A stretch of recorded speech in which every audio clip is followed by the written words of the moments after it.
يضلله فلا هادي له ونشهد أن لا إله إلا الله وحده لا شريك له ونشهد أن سيدنا وسندنا ومولانا محمدا عبده ورسوله صلى الله عليه وعلى آله وأصحابه وبارك وسلم تسليما كثيرا أما بعد فقد قال الله تبارك وتعالى في القرآن المجيد أعوذ بالله من الشيطان الرجيم بسم الله الرحمن الرحيم ولا تقولوا لمن يقتل في سبيل الله أموات بل أحياء ولكن لا تشعرون آمنت بالله صدق الله العظيم وصدق رسوله النبي الكريم ونحن على ذلك لمن الشاهدين والشاكرين والحمد لله رب العالمين اللهم صل على محمد وعلى آل محمد في أول كلامنا اللهم صل على محمد وعلى آل محمد في أوسط كلامنا اللهم صل على محمد وعلى آل محمد في آخر كلامنا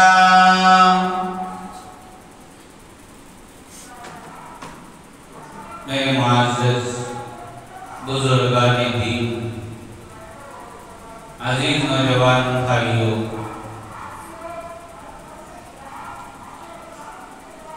آج 9 محرم الحرام سن 1445 ہجری ہے اور کل بروز ہفتہ 10 محرم الحرام ہے ساری دنیا اور ساری امت مسلمہ اس بات کو اچھی طرح جانتی ہے کہ 10 محرم الحرام کو کیا واقعہ پیش آیا اور اس تاریخ میں جس ہستی کے ساتھ وہ واقعہ پیش آیا وہ ہستی کون ہے ان کا مقام اللہ کی نظر میں اللہ کے حبیب سرکار دو عالم صلی اللہ علیہ وسلم کی نظر میں کیا ہے مسلمان کا بچہ جانتا ہے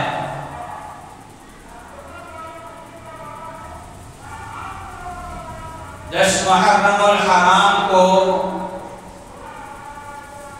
جو واقعہ پیش آیا اسے کربلا کا واقعہ کہتے ہیں گزشتہ جمعہ میں نے آپ حضرات سے یہ وعدہ کیا تھا کہ آپ کے سامنے کربلا کے واقعے کو شہادت حسین رضی اللہ تعالی عنہ کو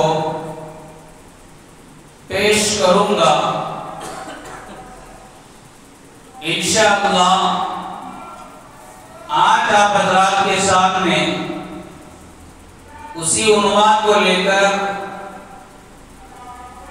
اور اسی مضمون کو لے کر حاضر ہوا ہوں۔ کوئی بھی آدمی اگر کربلا کے واقعے کی حقیقت کو سمجھنا چاہتا ہے، کربلا کا واقعہ کیا، کربلا کا واقعہ کیوں پیش آیا، کربلا کے واقعے کے پیچھے کیا تفصیلات ہیں،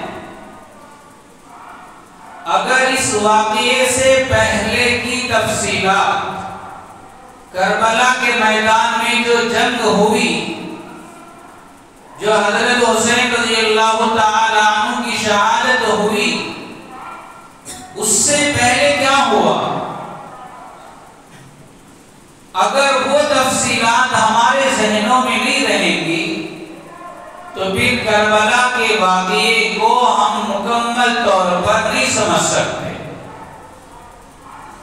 اس لیے میں شروع سے آپ کے سامنے وہ تفصیلات لاؤں گا کہ جس کی وجہ سے حضرت حسین رضی اللہ تعالیٰ عنہ کربلا کے میدان میں پہنچے، پھر اس کے بعد شہادت کا واقعہ پیش آیا۔ تفصیلات کیا ہیں؟ اگر غور سے توجہ سے بیٹھ کر سنیں گے تو سمجھ میں آئے گا، ورنہ باتیں سر کے اوپر سے جاتی رہیں گی۔ اس لیے کہ تاریخی واقعہ ہے اور یہ ساری باتیں صحیح احادیث میں مروی ہیں اور اس کا تذکرہ موجود ہے۔ سب سے بنیادی بات یہ سمجھ لیں کہ جب تک اللہ کے نبی صلی اللہ علیہ وسلم اس دنیا میں باحیات تھے تو آپ صلی اللہ علیہ وسلم ہی ساری دنیا کے مسلمانوں کے لیے، حضرات صحابہ کے لیے نبی بھی تھے، رسول بھی تھے اور وہی حاکم بھی تھے۔ جب ہمارے نبی صلی اللہ علیہ وسلم کا وصال ہوا،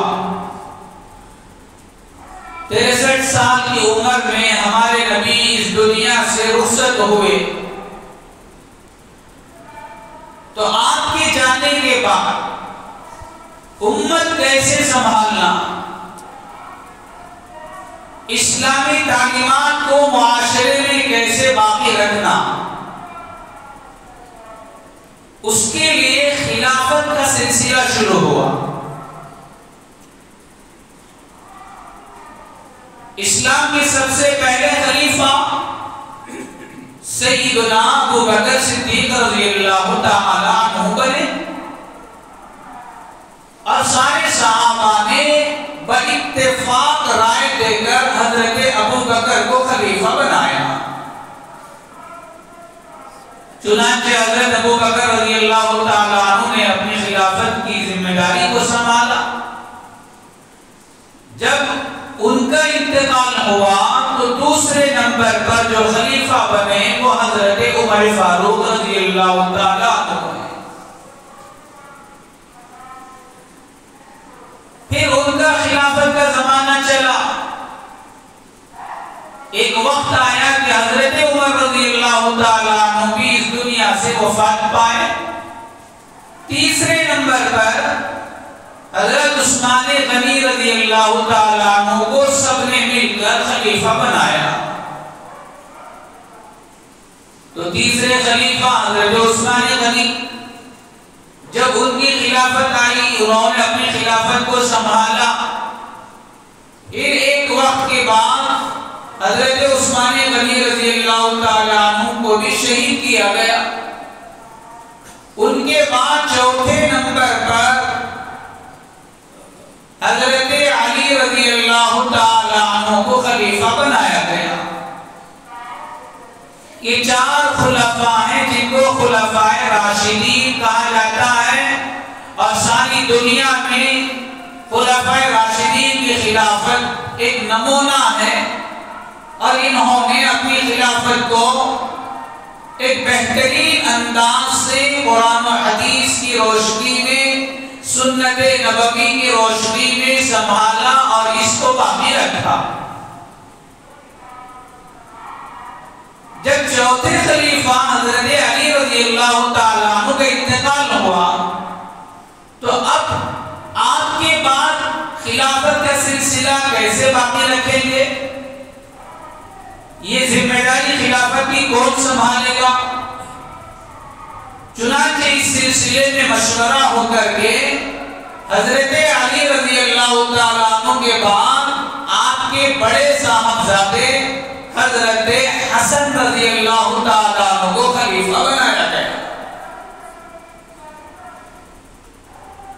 حضرت حسن رضی اللہ تعالیٰ عنہ جب خلیفہ بنے صرف 6 مہینے خلافت کیا، 6 مہینے تک خلافت کی ذمہ داری کو سنبھالا۔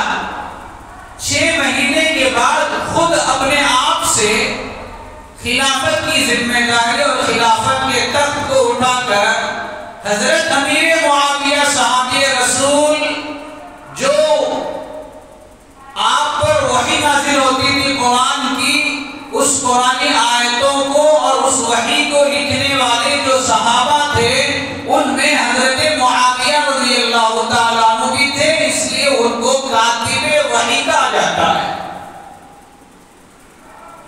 حضرت حسن رضی اللہ تعالیٰ عنہ نے 6 مہینے خلافت کو سنبھالا۔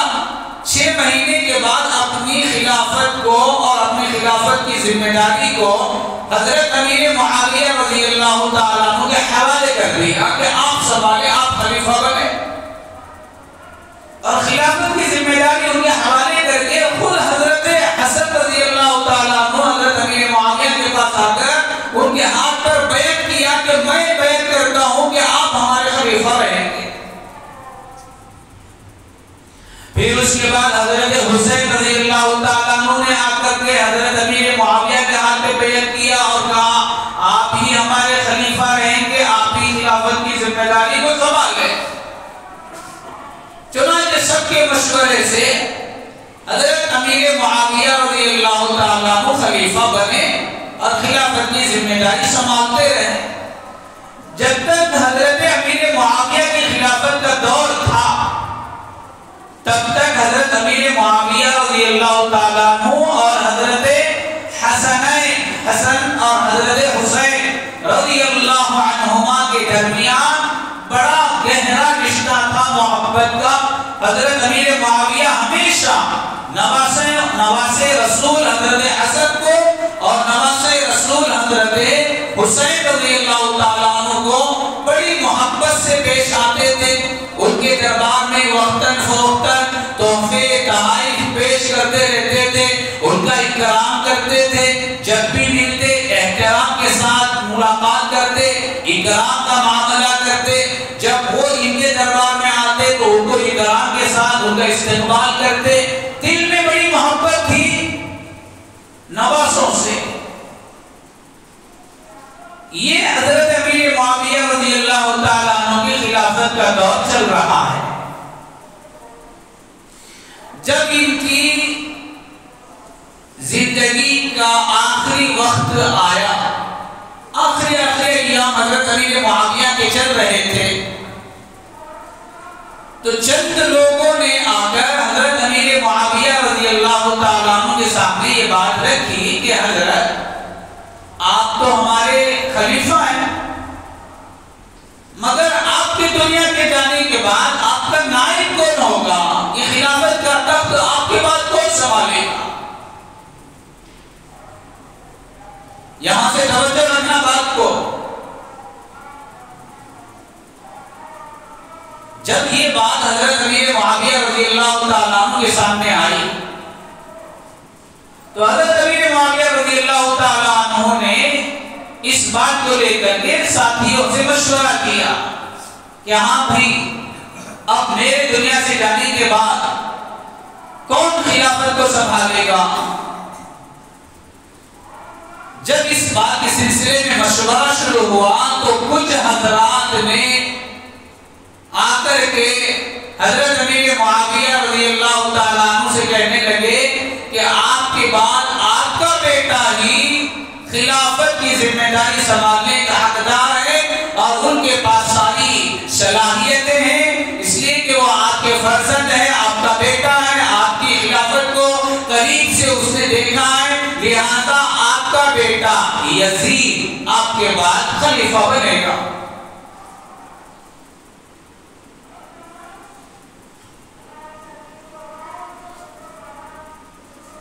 یہ بات جب مشورے میں آئی اور دھیرے دھیرے لوگوں میں پھیلنا شروع ہوئی کہ امیر معاویہ آپ کے بعد اپنے بعد کے خلیفے کے لیے لوگوں سے بیعت لے رہے ہیں، اس سلسلے میں رائے لے رہے ہیں، تو یہ بات پہنچتے پہنچتے بصرہ اور ملک شام اور ملک عراق تک گئی۔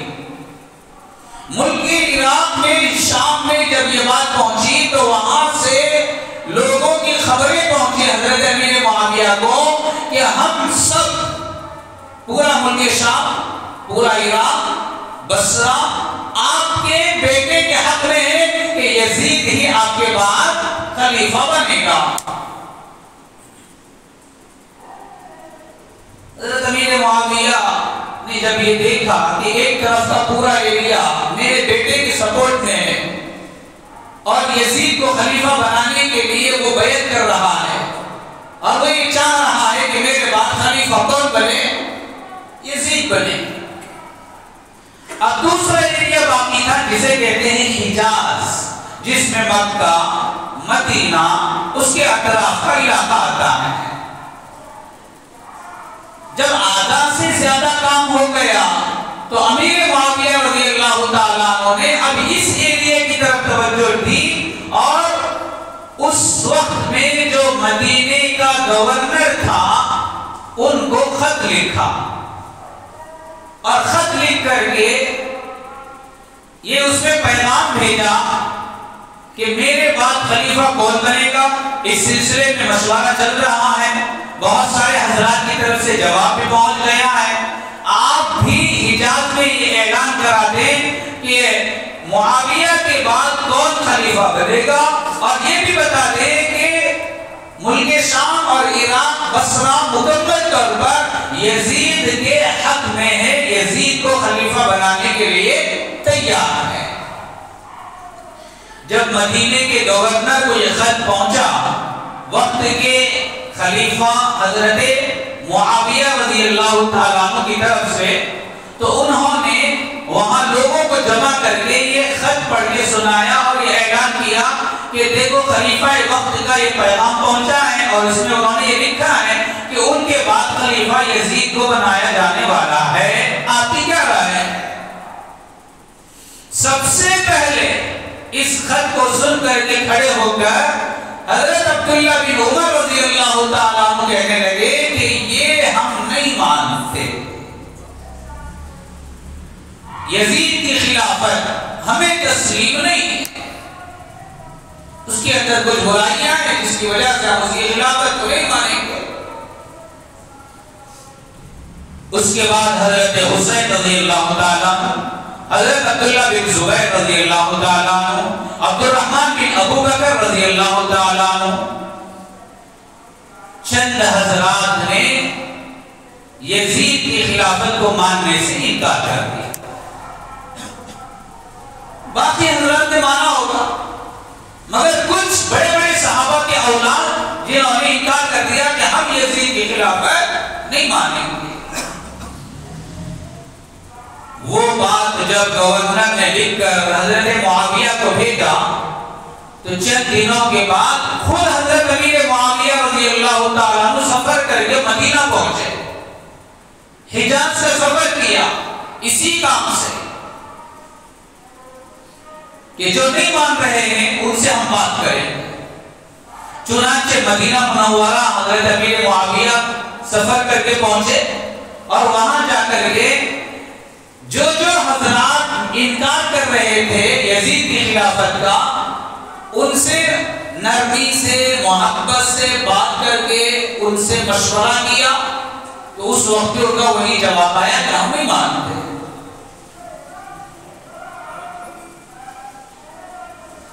تب امیر معاویہ رضی اللہ تعالیٰ عنہ حضرت عائشہ رضی اللہ تعالیٰ عنہ کے پاس گئے اور جا کر یہ شکایت کی کہ ایک بڑا مجمع میرے بیٹے کو خلیفہ بنانے کے لیے تیار ہے، ایسے وقت میں کچھ لوگ اس کا انکار کر رہے ہیں، آپ اس مسئلے کا حل نکالیں. حضرت عائشہ رضی اللہ تعالیٰ عنہ کہنے لگی آپ جانے، آپ کا مسئلہ جانے، آپ کا کام سمجھانا ہے، سامنے والے کو نرمی سے سمجھائیے، اگر نہ سمجھے تو کسی کے ساتھ زبردستی نہ کریں. خیر وہاں سے اٹھ کر آئے. جب مدینے میں حضرت امیر معاویہ رضی اللہ تعالیٰ عنہ نے قیام کیا اور اس سلسلے میں لوگوں سے بلا کے بات کرنا شروع کیا تو حضرت حسین رضی اللہ عنہ اور حضرت عبداللہ بن زبیر رضی اللہ عنہ یہ دونوں کے دونوں حضرات مدینہ خالی کر کے اپنے بیوی بچوں کے ساتھ مکہ مکرمہ چلے گئے کہ اب ہم یہاں رہیں گے تو امیر معاویہ ہمارے لیے مجبور کریں گے ان کے بیٹے کی خلافت ماننے کے لیے، ہم اس سے تسلیم نہیں کرتے، لہذا سفر کر کے مکہ چلے گئے. باقی انکار کرنے والوں میں حضرت ابوبکر کے بیٹے عبدالرحمن اور حضرت عمر کے بیٹے عبداللہ یہ دونوں بچے تھے. یہ دونوں نے بھی حج کے بہانے سے حج کا سفر کر کے مدینے سے مکہ چلے گئے. اب کس سے بات کر، جن سے بات کرنے کے لیے آئے تھے وہی مدینہ خالی کر چکے. چنانچہ جب حج کے ایام قریب آئے تو حضرت امیر معاویہ رضی اللہ عنہ نے بھی حج کی نیت سے مدینے سے مکے کا سفر کیا اور وہاں گئے. وہاں حج کے ایام ختم ہونے کے بعد وہاں رک کر خود اپنے دربار میں ان لوگوں کو ایک ایک کر کے بلا کر اس سلسلے میں بات کی کہ آپ کو کیا پریشانی ہے. اس وقت حضرت حسین رضی اللہ تعالیٰ عنہ خود حضرت امیر معاویہ کے پاس گئے اور جا کر ان کے دربار میں بیٹھ کر بات کی اور بات کر کے کہا ہم جو آبجیکشن کر رہے ہیں آپ کا بیٹا یزید خلیفہ آپ کے بعد نہیں بنے گا، اس کی وجہ ہے ہمارے سامنے، اس لیے ہم انکار کر رہے ہیں. اب میں 3 طریقے بتاؤں گا آپ کو، یہ 3 طریقوں سے آپ اپنے بات کے لیے خلیفہ کا انتخاب کریں. یہ 3 طریقوں سے ہٹ کر کے کریں گے، ہم نہیں مانیں گے. حضرت حسین رضی اللہ تعالیٰ عنہ نے کہا پہلا طریقہ خلیفہ بنانے کا وہ ہے جو میرے نانا حضرت رسول اللہ صلی اللہ علیہ وسلم نے کیا. دوسرا طریقہ وہ ہے جو خلیفہ اول حضرت ابوبکر رضی اللہ عنہ نے کیا. تیسرا طریقہ وہ ہے جو ان کے بعد حضرت عمر فاروق رضی اللہ تعالیٰ عنہ نے کیا.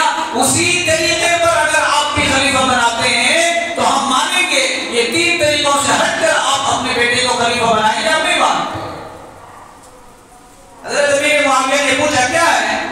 کہا میرے نانا کا طریقہ تو خلیفہ بنانے کا یہ ہوا کہ جب تک ہمارے نانا زندہ تھے تب تک اس کا تذکرہ نہیں کیا، اور جب دنیا سے جا رہے تھے تب کسی ایک کو فکس بھی نہیں کیا کہ یہی خلیفہ بنیں گے، بلکہ میرے نانا نے دنیا سے جانے کے وقت میں امت کے حال پر چھوڑ دیا اس معاملے کو کہ تم خود اپنی رائے سے کسی کو خلیفہ بناؤ، میں تو نہیں کرتا. چنانچہ حضور صلی اللہ علیہ وسلم کی وصال کے بعد سارے صحابہ بیٹھ کر سارے مجمع میں اتفاق رائے سے ابو بکر کو خلیفہ بنایا گیا. یہ میرے نانا کا طریقہ ہے، یا تو آپ یہ طے کریں. دوسرا حضرت ابو بکر رضی اللہ تعالیٰ عنہ کا طریقہ یہ ہے کہ جب حضرت ابو بکر اپنی خلافت کو سنبھالتے دنیا سے جانے کا وقت آیا تو انہوں نے حضرت عمر کو اشارہ کر کے کہا یہ میرے خلیفہ بنیں گے. اور حضرت عمر کا تعلق حضرت ابو بکر کے نہ گھر سے نہ خاندان سے، وہ اپنے گھر کے آدمی نہیں تھے، نہ ان سے ان کا کوئی خاندانی رشتہ تھا. ایسے آدمی کو انہوں نے اپنے بعد خلیفہ بنا کے دنیا سے گئے۔ تیسرا طریقہ حضرت عمر فاروق کا یہ تھا کہ انہوں نے اپنی زندگی میں خلافت کو سنبھال کر جاتے وقت میں موت کے قریب کے وقت میں 6 آدمیوں کی کمیٹی بنا لی، اور 6 آدمیوں کی کمیٹی بنا کے کہا اس میں سے کسی کو لوگوں کے رائے سے طے کر کے میرے بعد خلیفہ بنانا۔ یہ تینوں طریقوں میں سے آپ کسی کو بھی چننے تیار نہیں، یا تو آپ لوگوں کے ہاتھ پر چھوڑ دو، جس کی جو رائے ہے وہ اپنی رائے سے خلیفہ بنائیں، مگر آپ کہہ رہے یزید کو ہی خلیفہ بنانا، یزید تو آپ کا بیٹا ہے، اور اسلام میں خلافت کے اندر وراثت نہیں چلتی، باپ خلیفہ تو اس کی جانے کے بعد بیٹا بنے گا، بیٹا گیا تو اس کا بیٹا بنے گا، یہ سلسلہ تو خلافت کے اندر نہیں چلتا، گھر کا حصہ نہیں چلتا، خاندانی حصہ نہیں چلتا، اس لیے ہم آپ کی اس بات سے انکار کرتے ہیں۔ یہ ساری باتیں، یہ سارا ماحول حضرت امیر معاویہ رضی اللہ تعالیٰ عنہ کے زمانے تک چل رہا تھا، یہ باتیں ہو رہی تھی۔ چند دنوں کے بعد حضرت امیر معاویہ رضی اللہ تعالیٰ عنہ کا انتقال ہوا۔ جس وقت انتقال ہوا اس وقت میں صرف چند حضرات تھے جو یزید کی خلافت پر ابجیکشن کر رہے تھے، ورنہ ایک بڑا مجمع یزید کی خلافت کو مان چکا تھا۔ جب سارا مجمع مان چکا ہے اور 95% کام ہو چکا ہے تو باپ کی دنیا سے جاتے ہی یزید خلافت کے تخت پر بیٹھے۔ جیسے خلافت کے تخت پر بیٹھا سب سے پہلا کام مدینے کے گورنر کو خط لکھا، اور خط لکھ کر کے کہا جو جو حضرات میری خلافت پر ابجیکشن کر رہے ہیں انہیں بلا کر کے میرے بارے میں بیعت لے لو، ورنہ سخت ایکشن لیا جائے گا۔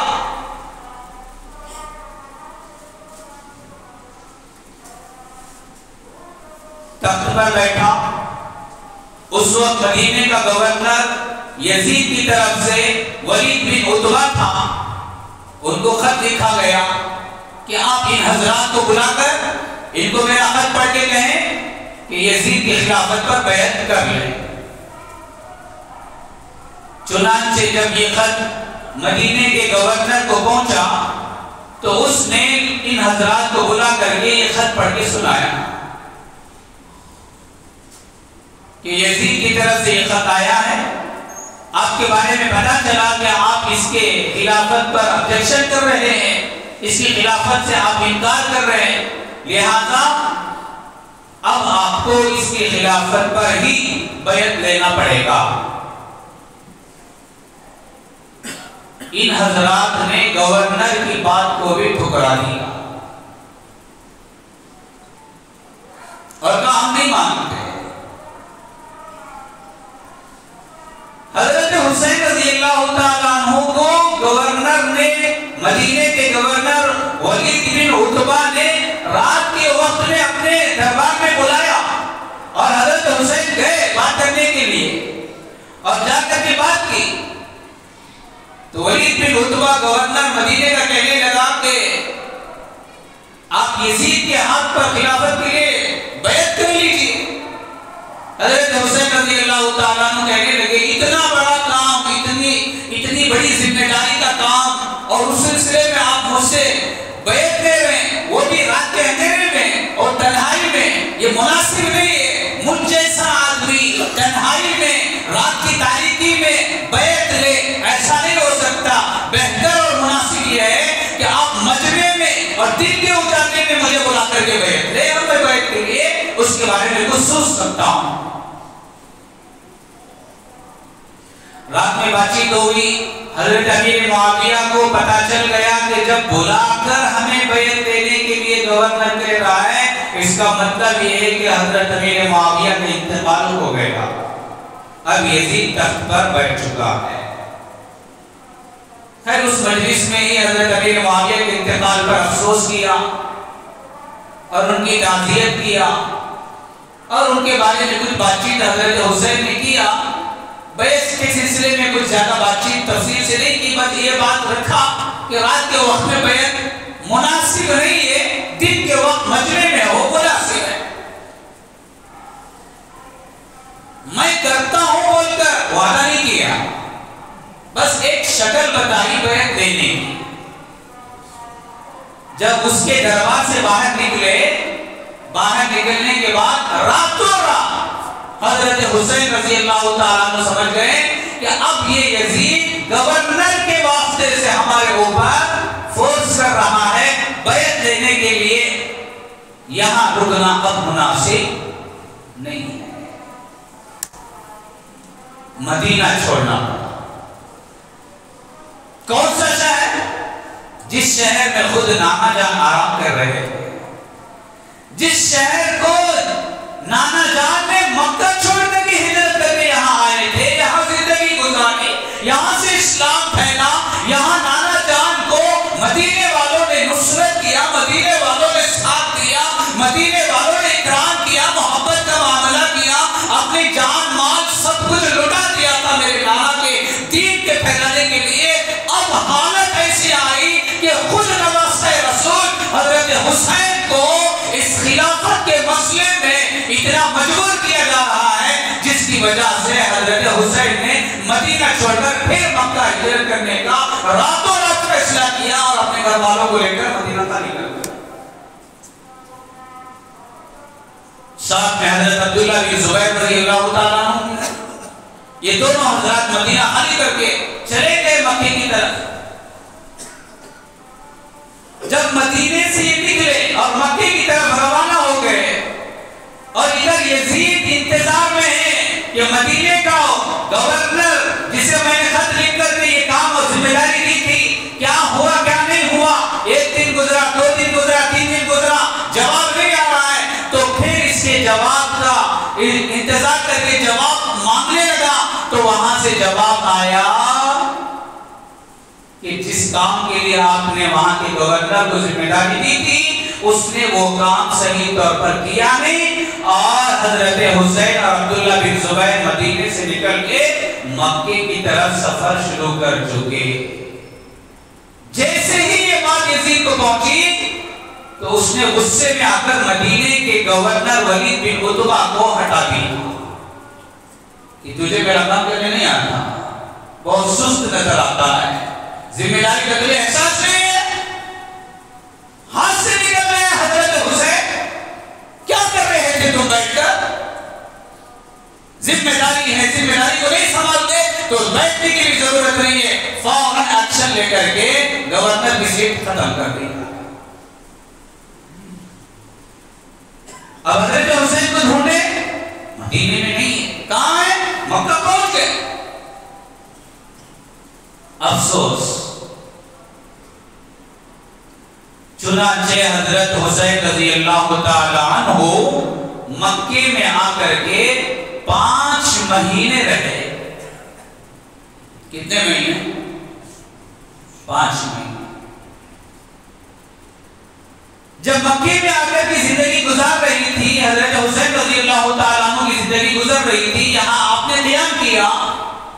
ادھر کوفہ کے اندر یہ بات پہنچ گئی کہ امیر معاویہ کا انتقال ہوا ہے اور ان کے بعد خلیفہ یزید بنا ہے، اور ایک بڑا مجمع ان کی خلافت کو تسلیم بھی کر لیا، یزید کی خلافت کو مان بھی لیا ہے.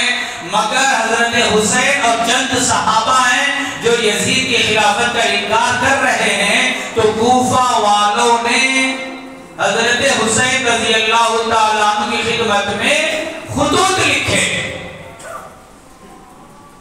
1-2 خط نہیں، 50 سے 100 خطیں لکھی گئی حضرت حسین کو کوفہ والوں کی طرف سے. ان خطوط کے اندر یہ لکھ کر کے حضرت حسین کو بھیجا گیا کہ آپ پہلی فرصت میں کوفہ تشریف لائیں. ہمیں پتا چلا کہ امیر معاویہ کا انتقال ہوا اور ان کی جگہ پر ان کا بیٹا یزید خلافت کے لیے بیٹھا ہوا ہے، خلیفہ بن کر کے بیٹھا ہوا ہے. آپ اس کی خلافت کا انکار کر رہے ہیں، ہم بھی انکار کرنے والے ہیں. آپ آئے، ہم آپ کا ساتھ دیں گے، آپ کی خلافت پر ہم بیعت کریں گے، آپ کو ہم اپنا خلیفہ خلیفہ بنائیں گے، آپ کے لیے ہم بے چین ہیں، آپ پہلی فرصت میں تشریف لائیں، یہاں آنے کے بعد انشاءاللہ ہم ہر طرح کا آپ کا ساتھ دینے کے لیے تیار ہیں۔ جب ایک ایک خط کوفہ کی طرف سے آنا شروع ہوئے، صرف خط نہیں، کوفہ والوں میں سے بعض لوگوں نے وفد کی شکل میں مکہ مکرمہ آ کر کے حضرت حسین رضی اللہ تعالیٰ عنہ سے ملاقات کی، اور ملاقات کر کے ڈیمانڈ رکھا کہ آپ آ جائیں کوفہ، ہم آپ کے ساتھ دیں گے، ہم یزید کے ساتھ نہیں ہیں، ہم آپ کے ساتھ ہیں۔ کچھ وفود بھی آ کر کے حضرت حسین سے ملاقات کی، اور خطوط پر خطوط تو آ ہی رہے تھے۔ جب یہ سارا معاملہ حضرت حسین کے سامنے آیا تو حضرت حسین رضی اللہ تعالیٰ عنہ نے ساتھیوں کو بٹھا کر کے مشورہ کیا کہ بھئی کیا کرنا ہے۔ اس مشورے میں عبداللہ بن عمر بھی ہیں، عبداللہ بن زبیر بھی ہیں، عبداللہ بن عباس بھی ہیں، اور دیگر بڑے بڑے صحابہ کے اولاد ہیں۔ جب اس سلسلے میں مشورہ کیا گیا تو یہ سارے حضرات نے حضرت حسین رضی اللہ تعالیٰ عنہ سے کہا آپ ہرگز کوفہ والوں کے خط پر بھروسہ نہ کریں، کوفہ والے اچھے لوگ نہیں ہیں۔ کوفہ والوں نے ہی حضرت حسن پر وار کیا تھا، کوفہ والوں نے حضرت علی کو تنگ کیا تھا، حضرت علی نے اپنا زمانہ اپنی زندگی کوفہ میں گزاری، اس لیے پہلے سے ہم جانتے ہیں کوفہ والے اچھے لوگ نہیں ہیں، وہ آپ کو خط لکھ کر کے بلا رہے ہیں، مگر آپ ان کے خط کی باتوں پر بھروسہ نہ کریں اور ہرگز بھی کوفہ کا سفر آپ نہ کریں۔ حضرت حسین رضی اللہ تعالیٰ عنہ کہنے لگے بھائی ان کے خطوں کی باتوں کو تو آپ سنیں، یہ پہلے کیا تھے وہ نہیں معلوم، مگر فی الحال ان کی باتیں کیا ہیں خط میں، یہ میرے بارے میں کیا لکھ رہے ہیں اور مجھے یہ بھروسہ دے رہے ہیں، میرا ساتھ دینے کی باتیں کر رہے ہیں۔ وہ پہلے کے لوگ خراب تھے ہوں گے، مگر اب کا جنریشن اور اب کی نسل تو صحیح ہوگی، اور ایک اچھا کام ہونے کے لیے وہ بلا رہے ہیں، اور ایک برے کام سے ہٹانے کے لیے وہ میرا ساتھ دینے والے ہیں، تو کیوں میں آگے نہ بڑھوں، ایک اچھے کام پر کیوں نہ آگے بڑھوں؟ اس لیے میرا ارادہ ہو رہا ہے کہ میں کوفہ کا سفر کروں۔ جب یہ ساتھیوں نے دیکھا کہ حضرت حسین رضی اللہ تعالیٰ عنہ کے دل میں کوفہ کے سفر کرنے کا ارادہ پکا ہو چکا، تب انہوں نے ایک بات کہی، دیکھو آپ جانا چاہتے ہیں جائیے، مگر ہم کہتے ہیں کہ آپ ڈائریکٹ نہ جائیں، بلکہ آپ پہلے اپنا کوئی ایک آدمی وہاں بھیجیں، وہ جا کر کے وہاں جائزہ لے گا، وہاں انکوائری کرے گا، وہاں کے حالات کو دیکھے گا، وہاں کے لوگوں کے ماحول کو دیکھے گا، ان کے مزاج کو دیکھے گا، اس کے بعد وہ اگر کہے ان کے ڈن آ سکتے ہیں تب آپ سفر کریں۔ تو حضرت حسین رضی اللہ تعالیٰ کی رائے اچھی لگی۔ حضرت حسین رضی اللہ تعالیٰ عنہ نے اپنے جانے سے پہلے اپنے چچا کے بیٹے چچا زاد بھائی حضرت مسلم بن عقیل کو ذمہ داری دی کہ آپ کوفہ جائیں اور وہاں جا کر کے سارا جائزہ لے کر کے وہاں جو بھی حال ہوگا اس کے بارے میں مجھے انفارمیشن دیں۔ چنانچہ مسلم بن عقیل سب سے پہلے مدینہ گئے، مسجد نبوی میں نماز پڑھی، اپنے گھر والوں سے ملاقات کی، اور سفر کا پورا نظام بنا کر کے کوفہ پہنچ گئے۔ جیسے حضرت مسلم بن عقیل حضرت حسین کی طرف سے وہاں پہنچے، سارے کوفہ کے لوگ حضرت مسلم بن عقیل کا پرت پاک استقبال کیا، ویلکم کیا، اکرام کا معاملہ، احترام کا معاملہ کیا، محبت کا معاملہ کیا، گھر میں رکھا، گھر میں ان کو رہنے کے لیے گھر دیا، ان کا قیام کا نظام بنایا، اور روزانہ بڑی بڑی جماعت میں لوگ آ رہے ہیں، حضرت مسلم بن عقیل سے ملاقات کر رہے ہیں اور حضرت حسین کے بارے میں تعریفیں کر رہے ہیں، اور یہ کہہ رہے ہیں ہم بے چین ہیں حضرت حسین کے آنے کے، آپ پہلی فرصت میں حضرت حسین کو یہاں بلا لیں۔ حضرت مسلم بن عقیل نے دیکھا کہ یہاں تو معاملہ دوسرا ہے، وہاں جو ساتھیوں نے کہا کوفہ والے خراب ہیں، یہاں تو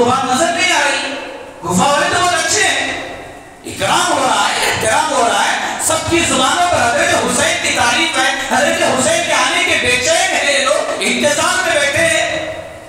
چنانچہ جب ان کو یہ دل کو بات لگی کہ یہاں وہ حضرت حسین کی طرفداری میں لوگ ہیں، تو حضرت مسلم بن عقیل نے اپنے ہاتھ پر حضرت حسین کے لیے بیعت دینا شروع کیا، آپ بیعت کرو میرے ہاتھ پہ کہ حضرت حسین کو خلیفہ بنایا جائے۔ لکھا ہے روایات میں چند دنوں میں 18,000 لوگوں نے مسلم بن عقیل رضی اللہ تعالیٰ عنہ کے ہاتھ پر حضرت حسین کے بارے میں بیعت کیا کہ ہم حضرت حسین کے ساتھ۔ ہر طرف یہی بات چل رہی ہے، پورے مکے میں اطراف میں، پورے کوفے میں اطراف میں۔ چنانچہ چند دن رہ کر کے جب یہ سارا منظر دیکھا، مسلم بن عقیل کو یہ دل میں اطمینان ہو گیا کہ اب تو حضرت حسین کو بلانا چاہیے، زیادہ دیر نہیں کرنا چاہیے، لوگ انتظار میں ہیں ان کے۔ چنانچہ خط لکھا ہے، حضرت میں نے یہاں آ کر کے دیکھا لوگوں کا ماحول اچھا ہے، لوگوں کا مزاج اچھا ہے، بڑا اکرام کا معاملہ کر رہے ہیں، اور آپ کے لیے تو بے چین ہے، اس لیے آپ پہلی فرصت میں کوفے کا سفر کر کے آ جائیں۔ ادھر مسلم بن عقیل نے حضرت حسین کے لیے خط لکھ کر کے آنے کی دعوت دی، یہ خط لے جا کر کسی کو پہنچانے کے لیے ذمہ داری دی۔ ادھر یہ خط گیا، اللہ کا کرنا ایسا ہوا وہاں کے لوگوں میں کچھ لوگوں نے اپنے ارادے بدل دیے،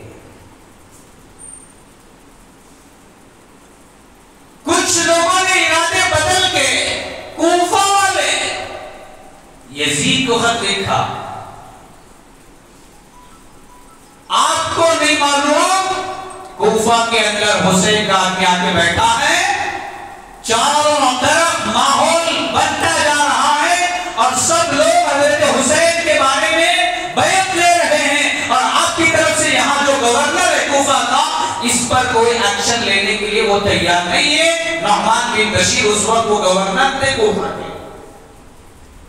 یہ سازش کر کے کوفہ کے کچھ لوگوں نے یزید کو جب خط لکھا اور کوفہ کا سارا حال سنایا، تو یزید نے فوراً ایکشن لیا، اور ایکشن لے کر کے کوفہ کا جو اس وقت گورنر تھا نعمان بن بشیر، اس کو ڈیوٹی سے ہٹایا، اس کی سیٹ خالی کیا، اور گورنر کی جگہ پر ابن زیاد کو گورنر لا کے بٹھایا،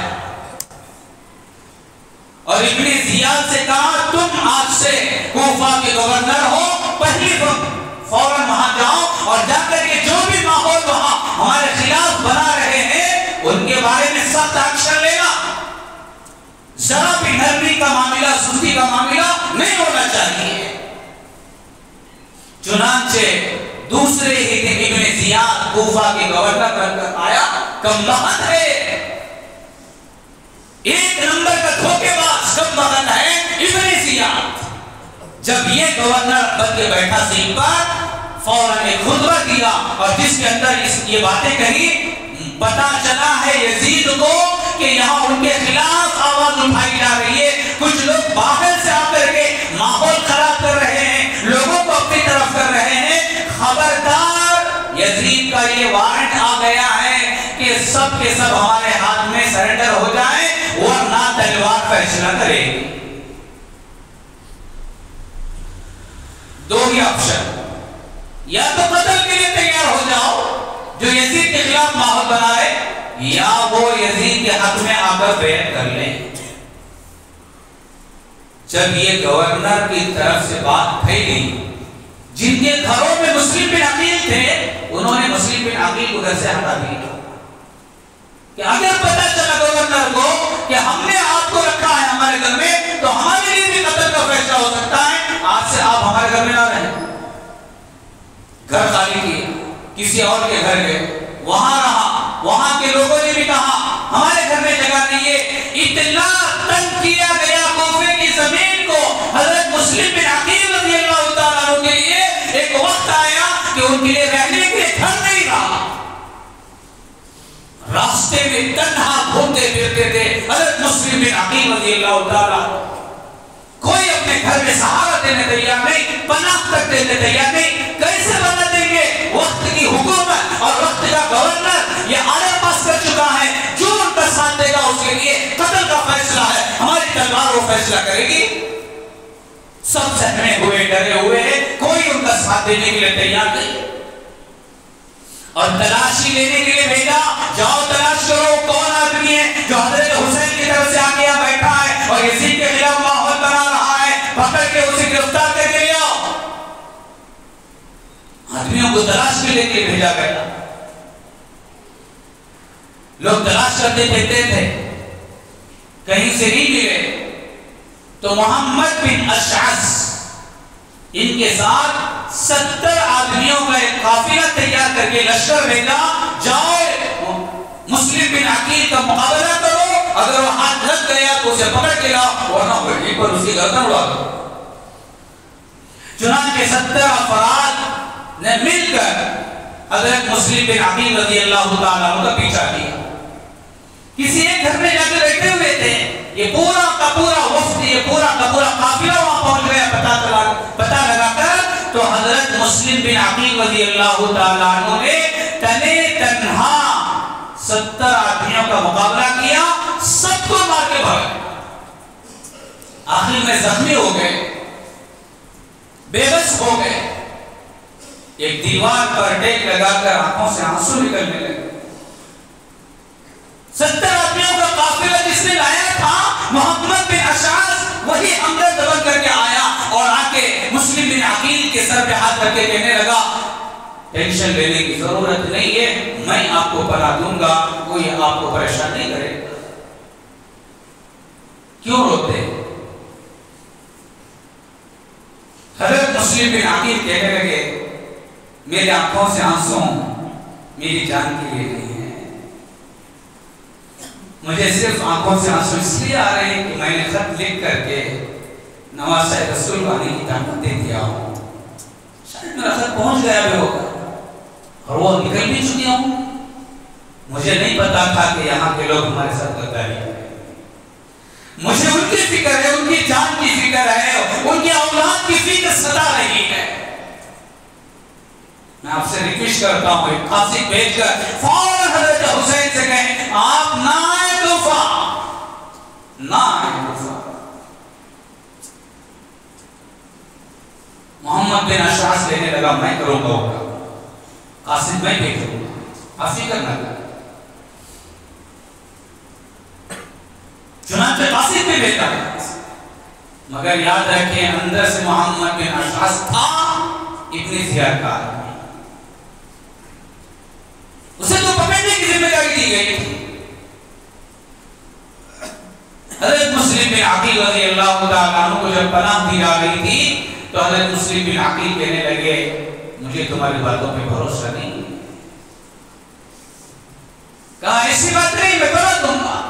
چنانچہ پناہ دینے کی نیت سے، پناہ دینے کی لالچ میں حضرت مسلم بن عقیل کو پکڑ کے لے جا کر ابن زیاد کے حوالے کر دیا کہ یہ لوگ، یہی تھا کوفے میں جس نے ماحول خراب کر کے یزید کے خلاف ماحول بنا کے حضرت حسین کے لیے کر دیا. جیسے ہی ابن زیاد کو ابن زیاد کے دربار میں مسلم بن عقیل کو لایا گیا تو ابن زیاد نے مسلم بن عقیل کی گردن اڑا دیا، شہید ہو گئے. ادھر حضرت حسین مسلم بن عقیل کے خط ملتے ہی نکل گئے، کوفہ کا سفر شروع کر دیا. اور ادھر ماحول کوفہ کے مسلم بن عقیل کے ساتھ غداری کا، بے وفائی کا کر کے شہید کر دیا ہے. حضرت حسین کا سفر چل رہا ہے. کئی دنوں کے بعد کسی نے خط لکھ کر کے یا کوئی آدمی مسلم بن عقیل کی شہادت کا پیغام لے کر حضرت حسین کو پہنچانے کے لیے گیا. تب تک حضرت حسین رضی اللہ تعالیٰ عنہ آدھے سے زیادہ سفر کر کے پہنچ چکے تھے. مقام زیارہ پر آ کے حضرت حسین پہنچے. تب یہ پیغام حضرت حسین کے پاس آ گیا کہ آپ کے چچا زاد بھائی مسلم بن عقیل کو کیا ہے؟ اب کے آدمی کو انہوں نے ختم کر دیا. اب کیا کیا جائے؟ جو ساتھ میں تھے ان سے حضرت حسین رضی اللہ تعالیٰ نے مشورہ کیا کہ کیا کریں گے آپ آگے؟ کچھ ساتھی کہنے لگے جب ان کی غداری کا پتہ چل گیا تو سفر آگے کر کے فائدہ کیا. انہوں نے ہی خط دے کر بلایا تھا آپ کو, انہوں نے ہی فورس کر کے آپ کو بلایا تھا. جب وہ خود غدار بن گئے تو پھر آپ سفر کر کے کریں گے کیا؟ خواہ آپ کی جان میں ہلاکت میں پڑ جائے گی, اس لیے آگے سفر نہ کریں. کچھ لوگ کہنے لگے مسلم بن عقیل کے ساتھ وہ معاملہ ہوا ہوگا, مگر آپ تو وہاں جائیں, کم سے کم آپ کو دیکھ کر ان کے دل نرم ہو جائیں گے.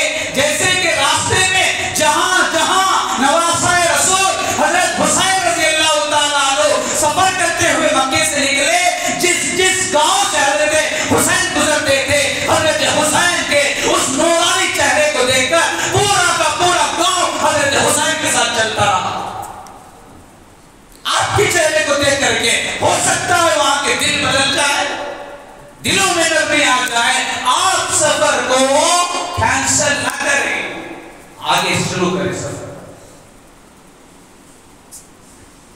اسی ساتھیوں میں قافلے میں حضرت حسین کے ساتھ وہ لوگ تھے جو حضرت حسین مسلم بن عقیل رضی اللہ تعالیٰ عنہ کے رشتہ دار تھے, گھر والے تھے. وہ کہنے لگے ہم نہیں جائیں گے واپس, بدلہ لے کے رہیں گے کوفہ جا کر کے. کیسے قتل کیا ہمارے آدمی کو انہوں نے, ہم اس کا بدلہ لیے تھے, مکہ واپس نہیں جائیں گے, ہم کوفہ جائیں گے. پھر کیا ہوا؟ مشورے میں کیا طے کیا گیا؟ آگے کیا معاملہ ہوا؟ آئندہ میں آپ حضرات کے سامنے لے کر آؤں گا. پھر اس کے بعد کوفہ کیا ہوا معاملہ ساری تفصیلات کے ساتھ انشاءاللہ آپ کے سامنے لے کر آنے کی کوشش کروں گا.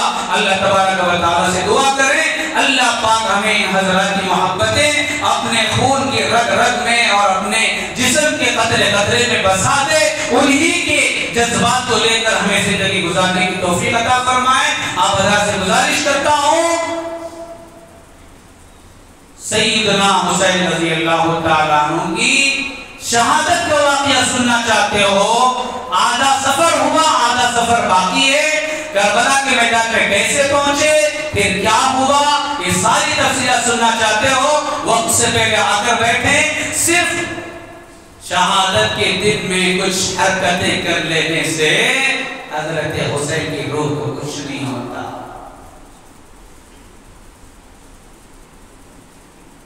اللہ ہمیں کل کا وہ دن جس میں حضرت حسین رضی اللہ تعالیٰ کی شہادت ہوئی, ہر وہ کام سے منع فرمایا, ہر وہ کام سے اللہ ہمیں بچائے جن کاموں سے بچانے کے لیے نواسے نے اپنی گردن بیٹھایا, جن کاموں کو مٹانے کے لیے اس نواسے کے نانا دنیا میں آ کر کے طائف کے پتھر کھائے, احد کے میدان میں اپنے چہرے کو زخمی کیا. کیا ہم اس نانا کے دین کو چھوڑ کر کسی اور کے بنائے ہوئے طریقے پر کل کا دن منائیں گے؟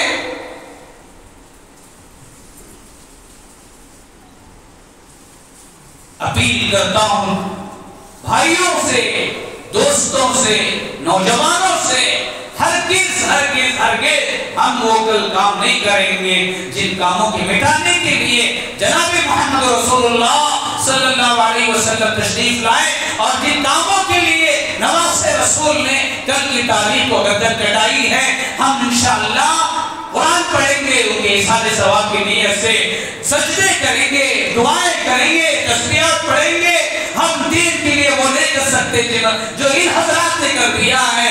ہم جتنا ہمارے ہاتھ سے ہے وہ تو کریں گے, کم سے کم ہماری عطا اللہ کو پسند آ جائے, ان حضرات کو کل قیامت کے دن پسند آ جائے کہ کم سے کم نواسہ رسول ہماری عطا کو دیکھ کے کہے کہ ہماری محبت میں تم نے جو کیا وہ ہمیں پسند آ گیا. وہ کام کریں جو نواسہ رسول کو پسند آئے. یہ کیا کام ہے جو نہ نواسہ رسول کو پسند ہے, نہ نانا کو پسند ہے، نہ خدا کو پسند ہے، نہ اسلام کو پسند ہے، صرف اپنے دل کی ارمان ہے جو ہماری پوری ہو رہی ہے، اس کے علاوہ باقی کچھ نہیں ہے اس میں۔ اللہ ہمیں صحیح سمجھ عطا فرمائے۔ آئندہ جمعہ انشاءاللہ پوری تفصیلات کے ساتھ کربلا کا واقعات کے ساتھ ملاؤں گا۔ اللہ ہم سب کو کہنے سننے سے عمل کی توفیق عطا فرمائے۔ آمین و ما علینا الا البلاغ۔